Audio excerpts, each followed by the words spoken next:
Bismillahirrahmanirrahim. Assalamualaikum warahmatullahi wabarakatuh. Pemirsa yang dirahmati Allah, marilah kita simak ceramah dari Ustadz Abdul Somad dengan tema Betapa Rindunya Rasulullah. Sebelumnya marilah kita bersolawat terlebih dahulu. Allahumma sholli ala Sayyidina Muhammad wa ala ali Sayyidina Muhammad. Selamat menyaksikan. Banyak manusia, tapi ada beberapa yang dipilih Allah untuk membawa berita besar. Berita besar itu bernama Naba. Orang yang membawa berita itu disebut dengan Nabi. Di antara Nabi-Nabi itu ada yang diangkat Allah menjadi Rasul. Di antara Rasul-Rasul itu ada yang diangkat menjadi Ulul Azmi. Di antara Ulul Azmi itu ada satu yang diangkat menjadi pemimpin Sayyidul Awwalin wal Akhirin, makhluk yang pertama dan terakhir, menjadi pemimpin bagi seluruh umat manusia. Ana sayyidu waladi Adam, aku menjadi sayyid, pemimpin. Maka kita menyebutnya sayyidina, kita menyebutnya maulana, karena dia mengatakan man kuntu maulahu, siapa yang menjadikan aku sebagai pemimpin pelindungnya dan dia pemberi syafaat, maka kita menyebutnya syafi'una, dan kita bangga dengannya. Maka kita mengatakan zukhrina, sayyidina wa maulana wa syafi'ina wa zukhrina, dan dia penyejuk mata, penenang jiwa. Selalu kita sebut di pangkal namanya sayyidina wa maulana wa syafi'ina wa dzukhrina wa qurrati a'yunina Muhammad sallallahu alaihi wasallam. Ditakdirkan Allah jarak kita dengan dia 1444 tahun.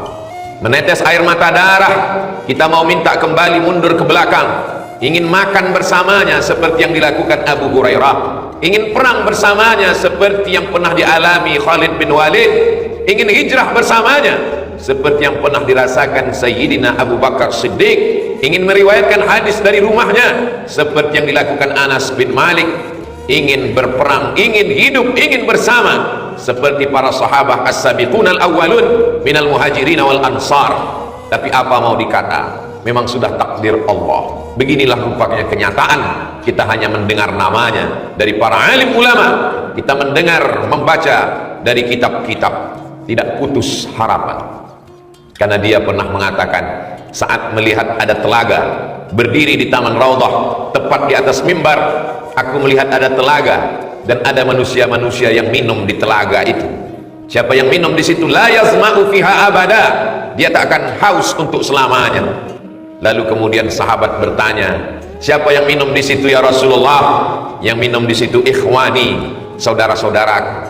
Bagaimana dengan kami ya Rasulullah? Antum ashabi, kalian sahabat-sahabatku. Tapi ada ikhwani, saudara-saudaraku. Siapa ikhwani itu ya Rasulullah?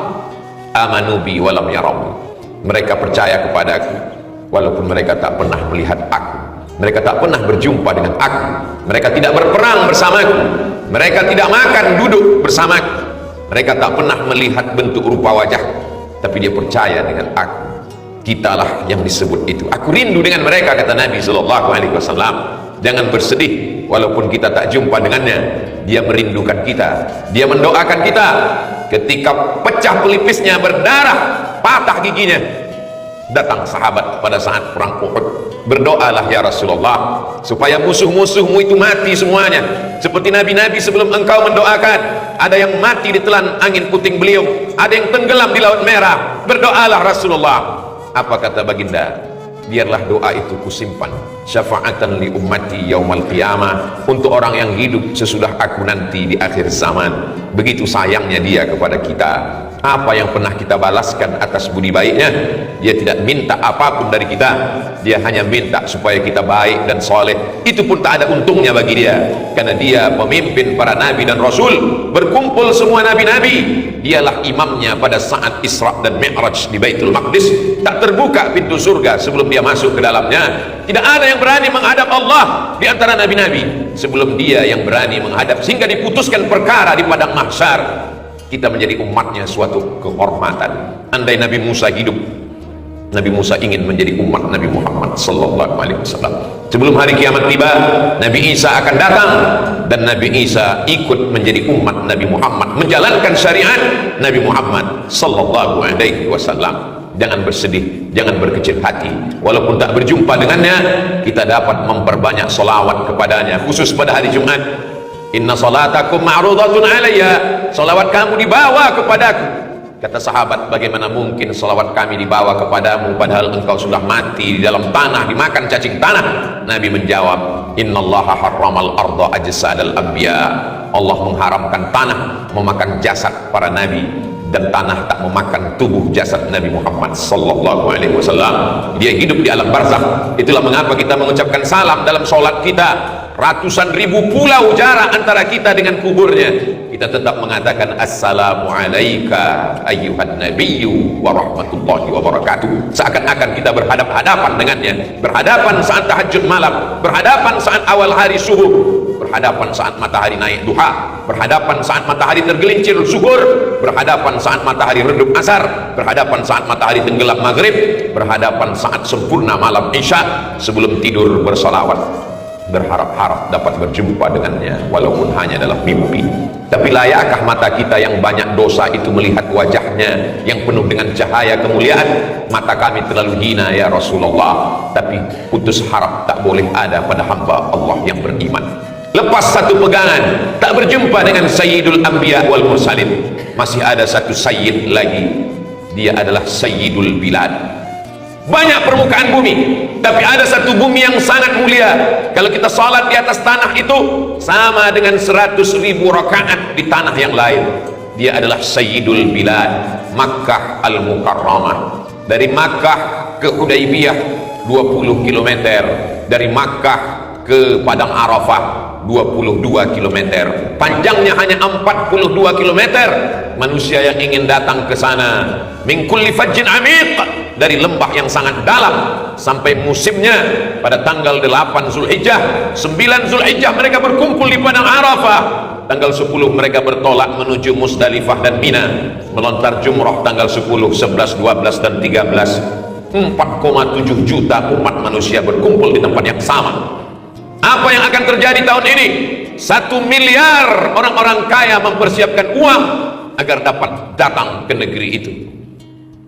Betapa tidak adilnya Allah, seandainya yang bisa sampai hanya orang-orang yang punya uang saja, maka kemuliaan tidak hanya bagi mereka yang punya uang. Mereka yang uangnya banyak, silakanlah datang ke Sayyidul Bilad, negeri yang paling dimuliakan Allah Subhanahu wa taala. Nabi Ibrahim berhijrah ke sana, Sayyidina wa Maulana Muhammad sallallahu alaihi wasallam dilahirkan, dibesarkan, dikucilkan, terusir, dan kembali ke kota Makkah Al-Mukarramah pada tahun 8 Hijrah. Fathu Makkah, pembebasan kota Makkah. Berduyun-duyun datang ulama dari Nusantara melaksanakan haji dan umrah ke Baitullah. Mereka tidak pulang ke kampung halaman, mereka belajar fikih, mereka belajar hadis, mereka belajar akidah, mereka kembali ke tanah air mendakwahkan syariat Islam. Apa mau dikata, zaman kita tak sama dengan zaman mereka. Mereka dulu cukup datang menaiki kapal kayu, bahtera dihembus angin sampai ke pelabuhan Jeddah. Setelah itu mereka pun naik unta menuju kota Makkah Al-Mukarramah. Hari berganti, musim berubah, tidak lagi semudah yang dibayangkan. Tapi kita tidak mengutuk nasib, kita tidak menyalahkan Allah. Memang ini sudah takdir kita. Dua sayyid sudah terlewatkan, Sayyidul Anbiya wal Mursalin tak dapat dijemput karena zaman yang begitu jauh. Sayyidul Bilad, Makkah Al-Mukarramah, Ummul Qura, induknya segala negeri, pun tak dapat didatangi karena ongkos yang terlalu mahal. Lepas keharapan, Allah selalu memberikan harapan-harapan. Masih ada satu sayyid lagi, dia adalah Sayyidus Syuhur, induk dari segala bulan. Muharram, Safar, Rabiul Awal, Rabiul Akhir, Jumadil Awal, Jumadil Akhir, Rajab dan Sya'ban, Syawal, Zulqa'dah dan Zulhijjah. Dialah satu-satunya bulan yang disebutkan dalam Al-Quran, disandingkan dengan Al-Quran, Syahrul Ramadhan alladhi unzila fihi Al-Quran. Kalau Sayyidina Muhammad terlewatkan, tak dapat berjumpa. Kalau Sayyidul Bilad Makkah terluputkan karena tak bisa datang, jangan sampai Sayyidus Syuhur Ramadan pun terlewatkan. Inilah hari-hari penantian yang dirindukan oleh wali-wali Allah, nabi-nabi Allah, orang-orang soleh. Apa doa Nabi Muhammad SAW? Allahumma barik lana fi Rajab wa Sya'ban, berikan kami berkah di bulan Rajab, berikan kami berkah di bulan Sya'ban, wa ballighna Ramadan, sampaikan kami ke bulan Ramadan.